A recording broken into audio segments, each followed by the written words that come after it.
चला बघूया आता मार्केटमध्ये आपल्याला उद्या कशा पद्धतीने वर्किंग करायचं आणि उद्या मार्केट कसं राहू शकते। उद्या आहे बँक निफ्टीची एक्सपायरी।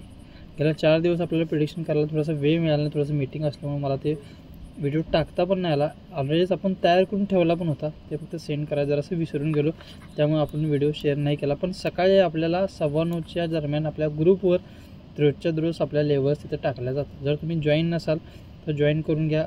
बायोमध्ये ती लिंक दिलेलं आहे, त्या पेजवर जाऊन किंवा आपल्या इंस्टाग्राम चॅनलला तुम्ही फ्रीमध्ये जॉईन करू शकता, त्यावर ह्या लेवल्स तुम्हाला मिळून जातील। ओके, आता बघूया आता उद्या बँक निफ्टीची एक्सपायरी तर बँक निफ्टी उद्या कशा पद्धतीने वर्किंग करते। आपण बँक निफ्टीमध्ये कालच हे प्रिडिक्शन केलं होतं, कालचंच प्रिडिक्शन आपण आहे तसं कंटिन्यू ठेवणार आहोत।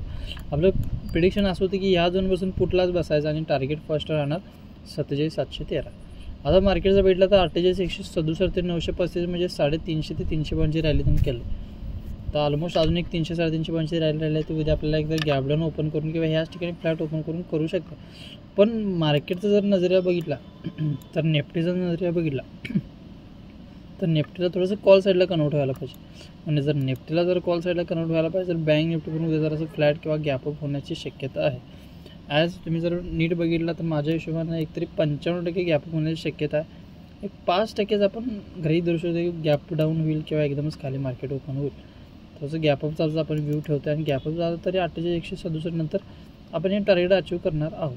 आपण कधीही पोझिशन कुठलीही होल्ड ठेवणार नाही, जरी आपलं प्रिडिक्शन असेल तरी त्याच दिवशी पोझिशन घ्या आणि त्याच दिवशी आपण एक्झिट करणार, ह्याच गोष्टींना आपण वर्किंग करणार आहोत।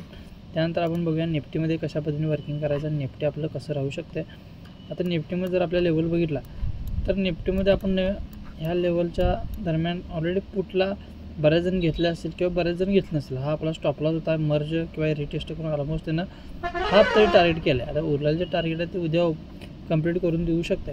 पण मार्केटला जर तुम्ही लॉंग टाईम फ्रेमनुसार जर बघितला, म्हणजे टाईम फ्रेम जर तुम्ही 40 मिनिटावर ठेवला तरी ह्या दरम्यान तुम्हाला 30 मिनिट टाईम फ्रेम जर ठेवला तर इथे एक सिम्पल असा पॅटर्न दिसून येतो आणि हा ऑलरेडी आहे फ्लॅग पॅटर्न। आणि या फ्लॅग पॅटर्नचं जर समजा उद्या जर मार्केट 30 मिनिटात टाईम फ्रेमनुसार जर इथं क्रॉस केलं किंवा ब्रेकआउट दिला तर तुम्हाला 22,522 ही पण टार्गेट आपल्याला उद्या दिसून येऊ शकते। म्हणजे हे जर क्रॉस केलं तर उद्याची संभावना आपल्याला 22,522 हे राहू शकते। ओके, आणि डाऊन साईडला व्ह्यू म्हटला तर जसं आपण मेन्शन केलं त्याच दरम्यान आपण वर्किंग करणार। शक्यता अशी आहे की मार्केट फ्लॅट किंवा गॅपअपच होईल, गॅप डाऊन होण्याची शक्यता एकदम कमी आहे। ओके, अशाच प्रिडिक्शनसाठी आपल्याला फॉलो करा, सबस्क्राईब करा, बेल आयकनला क्लिक करा। थँक्यू।